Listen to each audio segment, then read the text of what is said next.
Hello, I'm Annette from LaSalle Public Library. Welcome to Magic Fingers. Today, I'm going to show you a couple of magic tricks, or is it science? And you and I can tell a story together.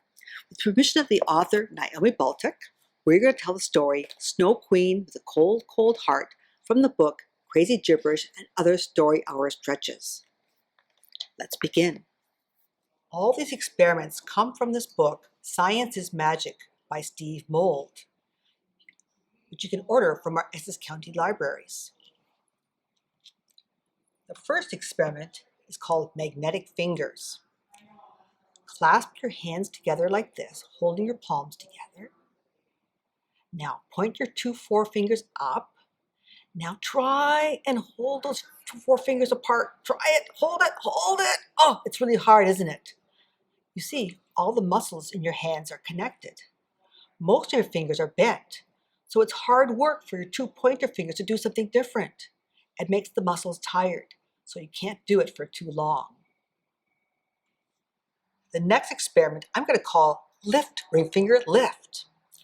Put your hand down on the table. Bend in your long middle finger. Can you lift your thumb? You can. Can you lift your forefinger? You can. Can you lift your baby finger? You can. Can you lift your ring finger? What? You can't? You see, tendons connect your bones to your muscles. All your other fingers have their own separate tendons, but your middle finger and your ring finger are connected. So when your middle finger is bent, your ring finger is stuck. It's hard to move it. Okay, our next experiment is called the pepper repelling finger. You need a plate, a jug of water, something for the spills, and lots of black pepper. And today, to help us, we have Brandon, our special guest. First, you put some water in your plate, as much as you can without making a mess. Then you sprinkle lots of black pepper, lots and lots and lots and lots.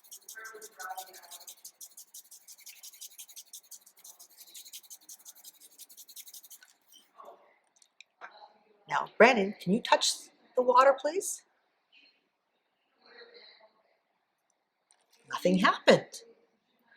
But watch what happens when I take my magic finger and touch the water. Ready? Watch the pepper run away. The secret was, I used dish soap on my finger.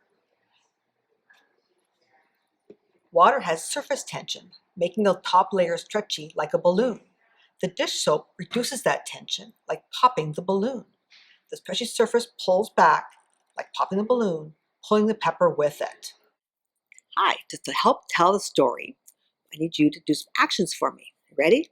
Okay. Whenever I talk about the Snow Queen with a cold, cold heart, go brrr. Whenever I talk about the daughter who has a cold in her nose, go shh. Whenever I talk about the daughter who has a cough in her chest, go oh, oh, oh.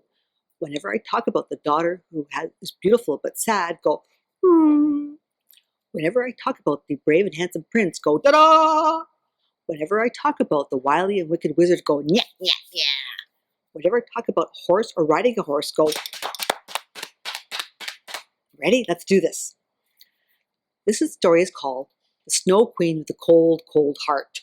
Brrr. Once upon a time, in the far north, there lived a Snow Queen with a cold, cold heart. Brrr. She lived in a land that was enchanted, where the sun never shone, the snow never melted, and the north wind was king. She lived there with 3 daughters. One always had a cold in her nose. One always had a cough in her chest. And one was beautiful but sad. The girls liked to play in the snow. They could build a snowman in July because it snowed every day where they lived. They could lay in the snow and build snow angels.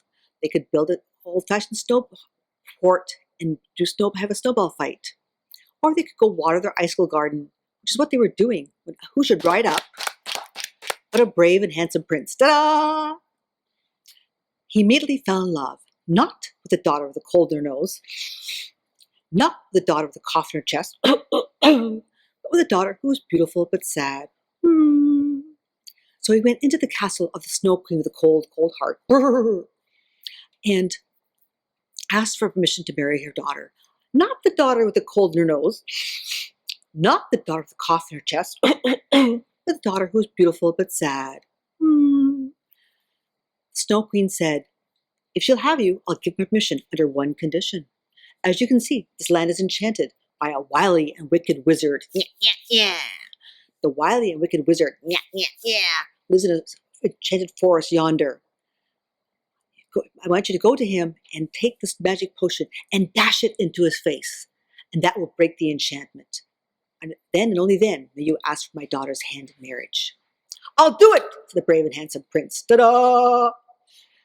So he rode over land, over mountains, through valleys, over higher mountains, through deeper valleys, through wind and weather and blizzards and snowstorms, until he reached the enchanted forest of the wily and wicked wizard. Yeah. But who should see him coming but the wily and wicked wizard? Yeah. And he grabbed his bag of magic tricks and pulled out a thunderbolt and dashed it at the prince, who went flying out of his saddle. But he got right back up and took the magic potion and dashed it into the face of the wily and wicked wizard. Yeah. Who began to shrivel and shrink and shrivel and shrink and shrivel and shrink until he turned into a marshmallow. Well, nothing for the prince to do except pick up the marshmallow and put it in his pocket and ride back to the castle of the Snow Queen with the cold, cold heart. Brr. And he said, "Snow Queen with the cold, cold heart. Brr. I've done my part of the bargain. Here is the wily and wicked wizard. Yeah. He has turned into a marshmallow," and gave it to the queen. She said, "As you can see, the enchantment is broken. The sun is shining. The snow is melting. My one daughter is no longer sniffling. The other daughter is no longer hacking. And the third daughter, though still beautiful, is no longer sad. However, she still wants to marry you. So you may go out into the garden and get my daughters and ask them please to come in for some hot chocolate. And if they're very good, I'll give them a marshmallow." And then the young and handsome prince, ta-da! And the daughter, who was no longer sad but still beautiful, rode off into the sunset and lived happily ever after.